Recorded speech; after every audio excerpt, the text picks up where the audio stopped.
आता आपल्या आवडत्या मालिकेचे संपूर्ण भाग मालिका प्रसारित झाल्यानंतर लगेचच पाहू शकता फक्त सन नेक्स्ट वर. भारतातील प्रेक्षकांसाठी मोफत सेवा. आमच्या समोर तोंड उघडण्याच्या नादात 2 वेळा शिक्षा मिळाली आहे तुला. आम्हाला पुन्हा हात उचलायला लावू नकोस. कसं आहे ना सासूबाई, हात उचलायला फार हिम्मत आणि ताकद लागत नाही, पण उचललेला हात थांबवायला ताकद लागते. आमच्या ताकदीचा अजून अंदाजच आला नाहीये तुला. अगं तुझ्यावर आम्ही आमची ताकद वापरलीच नाहीये आणि वापरणारही नाही.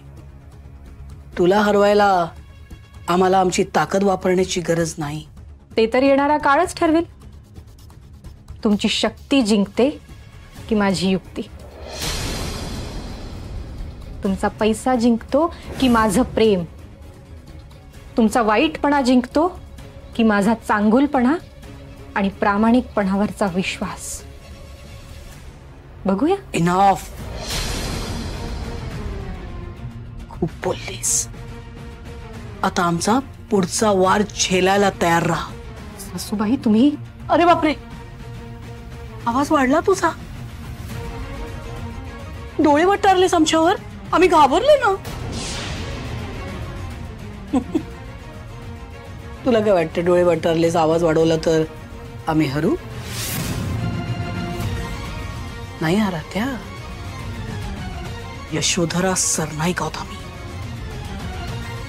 अजून तू खूप काही बघायचं बाकी आहे.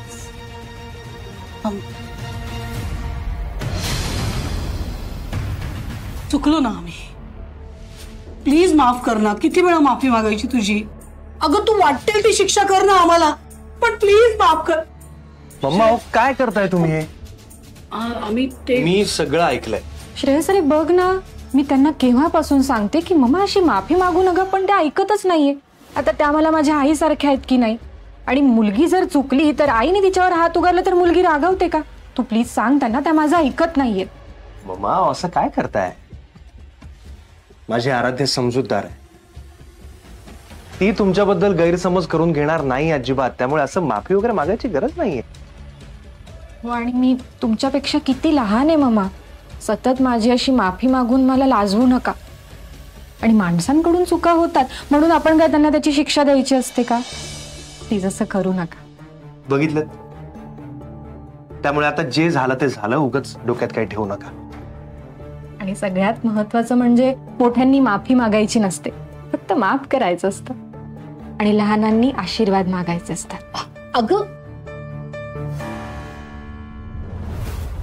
आणि मला खात्री आहे तुम्ही आयुष्यात परत कधीच माझ्यावर हात उगारणार नाही.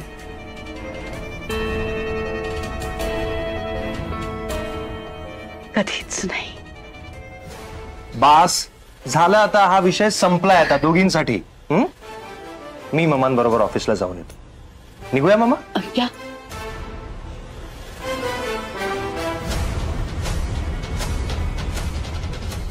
बरं ठीक आहे, पण मी संध्याकाळी लवकर येणार मी ऑफिसमधून. काळजी नको करू. आणि तू उगाच घरातली कामं वगैरे करत बसू नको. विश्रांती घे जरा, स्वतःसाठी वेळ घालव. ठीक आहे. डोंट वरी. श्रेयस, निघूया ना? हो मामा. येऊ. बाय. बाय.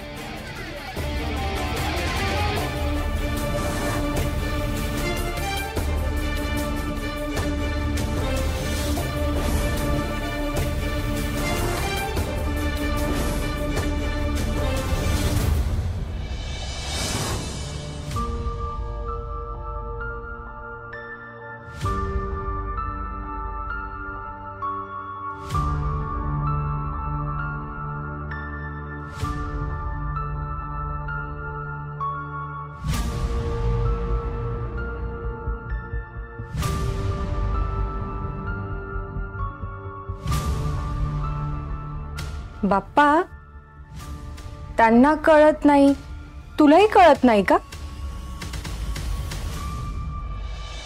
त्यांना आता आरामाची गरज आहे ना. जरा बरं वाटलं आणि दगदग सुरू.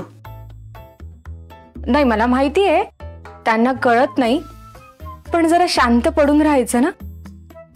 इथे देवघरात यायची काय गरज होती? बाप्पा, हे घर माझं पण आहे. मी वाटेल त्या वेळेला आणि वाटेल त्या ठिकाणी येऊ जाऊ शकते. माझ्या घरात मला स्वातंत्र्य आहे. झालं बाप्पा, आता तूच सांग, आपल्याला कोणाची काळजी वाटणं चुकीचं आहे का रे? ठीक आहे, या घरात काही कोणी माझं ऐकणार नाहीये, तूच समजाव. बाप्पा तुला माहितीये का, या तुझ्या समोर बसल्या आहेत ना, त्यांना ना आता आरामाची खूप गरज आहे. तू सांग बरं एकदा. बाप्पा, मी दिवाबत्ती केली नाही तर तुझी दिवाबत्ती कोण करणार सांग बरं. मी आहे ना. नाही मला मान्य आहे, मी प्रत्येक कामात चुकते, एक काम मला धड जमत नाही, पण माझ्या बाप्पासाठी मी दिवा लावू शकते ना, हो की नाही बाप्पा? मला तिन्ही सांजेला पडून राहिलेलं नाही आवडत. आणि बाप्पा, जी कोणी विचारते ना तिला सांग मला आता बरं वाटतंय. पण जरा बरं वाटलं म्हणून अशी धावपळ करतं का कोणी? आज नर्सने बीपी चेक केलंय का? नाही, मला कोणी काही सांगत नाही ना, म्हणून मी विचारलं. नर्सला काम होतं म्हणून ती लवकर गेली. आणि तुम्ही जाऊ दिलं तिला? तुम्ही काहीच बोलला नाहीत? अशी कशी बेजबाबदारपणे वागू शकते ती? आता मी बीपी चेक करते तुमचं. नम्रता, नम्रता, तुला बीपी चेक करता येतं? हो आजी. नम्रता, तू पटकन आजींचं बीपी मेजर करायचं मशीन आण बरं. आणते. आजी, बाबांना हार्ट अटॅक येऊन गेल्यापासून त्यांना बीपीचा प्रॉब्लेम आहे, त्यामुळे मी हे सगळं शिकून घेतलं. ब्लड प्रेशर, हार्टबीट सगळं मोजता येतं मला. आजी, मला माहितीये तुम्ही माझ्यावर रागावलात, पण तुम्ही माझ्याशी आत्ता एवढं बोललात ना, मला खूप बरं वाटलं. ते मी आपलं ते माझा दिवा लावून झालाय, आता निघते मी. आजी, आत्ताच बोललात की नाही तुम्ही माझ्याशी, मग बाप्पाला कशाला मध्ये आणायचंय? आणि बाप्पा आता स्वतः म्हणतोय तुमच्यात काही आपापसात प्रॉब्लेम झाले असतील ना तर ते तुम्ही सॉल्व्ह करा, मला यात मध्ये आणू नका, हो की नाही बाप्पा?